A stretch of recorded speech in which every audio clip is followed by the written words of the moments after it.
عند وقت النبي صلى الله عليه وسلم زن يا الله فتصمو የማያምፀው ውዱ ዘያሪያቸው ጅብሪል ብቅ አለ። ጅብሪል ሁኔታ ግን እንደዚህ ቀደሙ አልነበረም። ገጽታው ያሸብራል።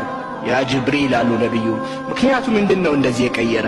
ጅብሪልም አለ ሙሐመድ ወደ አንተ የመጣሁት አላህ የእሳትን መቀጣጠያ ወናፍ እንድትነፋ ባዘዘበት ወቅት ነው። እሳት የማይቀር የቀብር ቅጣትም እንዲሁ እውነት መሆኑን ማንም መዳኑን እስኪያረጋግጥ ሊረጋጋ ይገባውን በማለት ያሸበረውን ሁኔታ ወጋቸው። ነብዩ ሰለላሁ ዐለይሂ ወሰለም ጥያቄ ቀጠለና ያ ጅብሪል አሸበረህን ጀሃነም እስቲ ያስረዳኝ ምን ይመስላል? ጅብሪልም የጀሃነምን ሁኔታ ያብራራላቸው ገባ። ጀሃነም 7 በሮች አሉት። ከመጀመሪያው እስከ 6ኛው በር የሚገቡት ፍጥረታት እነዚህና እነዚህን ይመስላሉ አለና ገለጸላቸው። 7ኛው ግን የሚገባውን ማውጣት ከበደው። ያ ጅብሪል በ7ኛው የሚገባውን አትነግረኝም? ምን አሉ ነብዩ ሰለላሁ ዐለይሂ ወሰለም።